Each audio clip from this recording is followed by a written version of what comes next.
This is very exciting news for all of us here at Black Dog Radio Productions. Our Director of Production, Jim Donato, and his wife Tracy just brought in a new family member. They rescued a 1-year-old orange tabby named Tommy. Now this story is a common story whether you're adopting a cat or a kitten. You bring the cat or kitten into your home and then the cat or kitten says, "This is my home." That's good news. Makes him or herself at home and then begins to all over things you don't want to have. So what do you do about the scratching in all the wrong places? Actually, the answer isn't all that complicated. We want to make those places undesirable for the kitten or cat to scratch at, and at the same time, motivate the cat or kitten to scratch where we want the cat or kitten to scratch. So what we need are appropriate scratching posts. Location of the scratching post, that's important too. And the right kind of scratching post. We want sturdy scratching posts and 1 or 2 that are high enough for the cat or kitten to actually get a good stretch on. Now, cats scratch for all sorts of different reasons, but mostly what they're doing is they are communicating with all of us. And in doing so, they are depositing pheromones. Now, we don't understand what they're communicating. That's not the point. But they are communicating, and they're depositing pheromones every time they go, they scratch, and the pheromones are right over here. They're also helping to keep their claws in shape. So provide appropriate scratching posts in all the right places. So here's something very important. We want to discourage the cat or kitten from scratching where you don't want the cat or kitten to scratch. So if it's a larger piece of furniture, you could drape something like a sheet over it. Just make sure that the cat can't get under the sheet to still go scratch, scratch, scratch, scratch. So what we want to do next is encourage the cat to use the scratching post. How do you do that? Well, a couple different things. We want to encourage, one, using toys. So you can use an interactive cat toy, such as a fishing pole type toy with feathers or fabric at the end of it.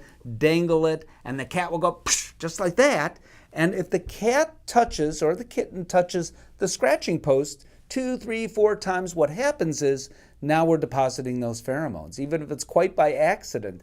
And then when the kitten deposits or the cat deposits those pheromones, the cat or kitten is saying, "Mine, mine, mine," which, as we know, cats tend to do. So if it is owned by that cat, the cat will go back there and likely scratch again. But I want you to encourage your kitten or cat to do that. So continue using those interactive cat toys.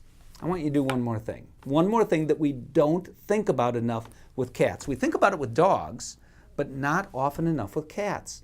Just simply praise your cat for doing what you want your cat to do. Give a reward to the cat. I'm talking about treats, but mostly praise. Yes, cats do understand what we're saying, or if they're not understanding what we're saying, they certainly understand our tone of voice and the fact that we're happy about them using that particular place to scratch. That's one thing. Another thing we can do is encourage using a new product called FELISCRATCH. This product is amazing. So what this is, it's a copy of the semio interdigital pheromone, that's hard to say, that's right over here that the cat is depositing when the cat goes scratch, scratch. That's brilliant. And what that is, it's an attraction to the cat or kitten to come over there to scratch. But it's more than that. Talk about the perfect recipe. It has in it, this is great, catnip. It's brilliant. It's simple. It's easy to attract the cat or kitten from a bit further away. And in addition to that, it has a blue dye. And that blue dye is a visual attractant to the cat. Remember, when cats scratch, they're also leaving a visual marker.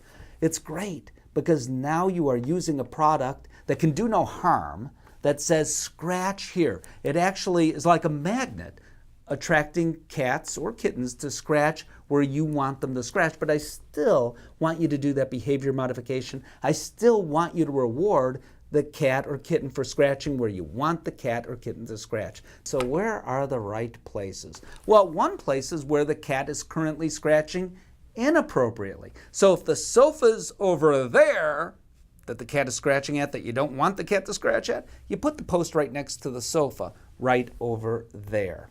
here's what I want you to never, ever, ever do, and that is punish the cat for doing it. So if you catch the cat scratching in a wrong place, just simply pick up the cat, relocate Tommy, the cat. Jim's behind the camera now. So relocate Tommy to a place where you want Tommy to scratch. And if Tommy does that, and you can encourage that using one of those toys I talked about, or catnip, or FELISCRATCH if it's newly applied, well then reward Tommy or any cat for scratching where you want the cat to scratch. Here is what I am proud, and I am proud of Jim and Tracy for not even considering, and that is declaw. Declaw is not the right thing to do. Yes, it's an easy out, but we're learning more and more about the medical problems that happen later in life as a result of being declawed, if not even sooner than later.